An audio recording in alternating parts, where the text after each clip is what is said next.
Throughout this trial, you'll see that the government's evidence and case is built on speculation, assumption, and innuendo. They will put witnesses on the stand and show you numerous exhibits, but you know what you won't see? Proof beyond a reasonable doubt. The government has a theory, but there is no concrete evidence of that theory. That's what is important to pay attention to. Consider very carefully if what the government is actually presenting to you is actual evidence of murder or something that they are theorizing and speculating is evidence of murder. Really think about the details of the case that the government is going to put forward to you. As you heard from the court, the law does not allow imagination to replace proof. Instead, the oath that you took requires that you consider all of the evidence when analyzing the specific details of this case. The law also requires that you consider the lack of evidence.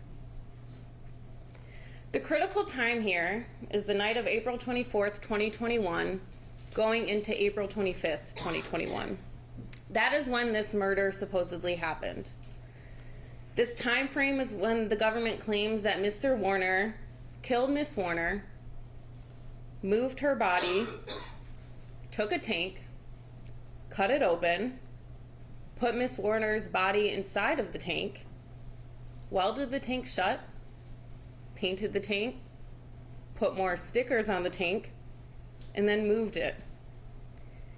You'll see, you saw in the pictures, that this is a giant anhydrous ammonia tank. Its size and weight are significant. And all of this is supposedly being done while Mr. Warner is working on other chores and doing work that is part of his regular duty on the farm. The government wants you to believe that this was all done on the farm without anybody noticing it. You'll learn that there were numerous people on the farm during the time frame that the government has focused on. As early as 3:27 in the morning on April 25th, a truck driver comes onto the farm to load up a truck and make a delivery. You'll learn that people can, and actually do, show up on the farm at any given time.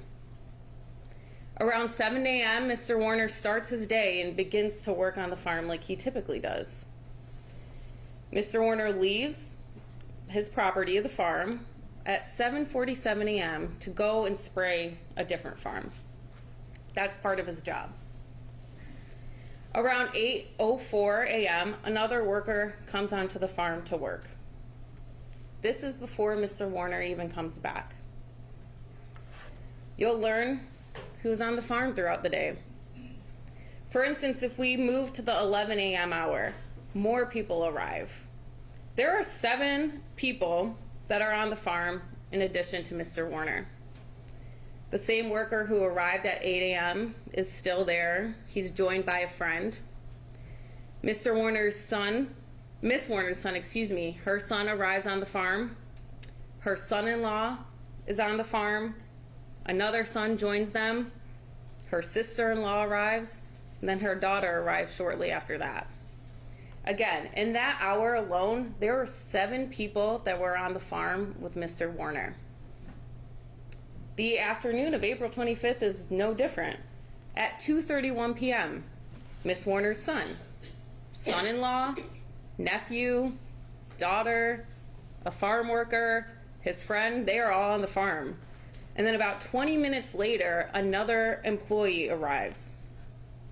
Here is another hour where there are 7 people on the farm with Mr. Warner. Mr. Warner didn't put restrictions on where people could go. He didn't know who would randomly show up and walk around. You'll see surveillance videos from the farm where they track people's movements and where they went. Again, this case is not about what might have happened. It's about what the evidence proves beyond a reasonable doubt and what it does not prove. Now, it's easy to point fingers after the fact. It's easy to take words and behaviors and take them out of context and twist them and intensify them into the stories that you will hear in trial. But at the end of the day, you all aren't here to judge whether Mr. Warner was a good husband or not. You're here to determine whether the government has proven beyond a reasonable doubt that Mr. Warner committed the crimes that he's charged with. You'll hear a lot of testimony throughout the course of this trial. I'm sure you're aware of that at this point, and I don't want to take up more time telling you what you're going to hear from the stand, but I do ask that you focus on three things when you're listening to the testimony. First, think about the government's own timeline for when they claim Miss Warner was murdered, and then the tank was cut open, Miss Warner was placed inside it, the tank was welded shut, painted, and moved. The government will try to force events to fit into this timeline that do not fit because they cannot fit within it. Their own timeline will fall apart with close examination. Second, pay attention to what's going on the farm, and including all of the people that are on the farm at the time that the government is claiming Mr. Warner is hiding Miss Warner's body. And third, consider how the investigation was conducted and how the police ignored other relevant information. In the end, the court will instruct you, and has instructed you at this point, that the burden of proof is beyond a reasonable doubt. That is the highest burden in our legal system. And this high burden is as it should be with the allegations we have here of murder and tampering with evidence. This is a burden that the government will not be able to meet. And because the government carries the burden of proof, any unanswered questions, any inconsistencies, any holes that the government does not fill because it cannot fill after hearing the facts are reasonable doubt. By the end of the trial, the government will not be able to rule out each and every reasonable doubt that exists in this case. And the law requires that even one, just one reasonable doubt, means that there must be a finding of not guilty for Mr. Warner.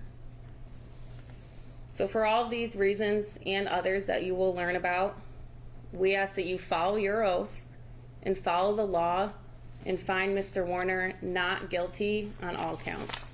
Thank you.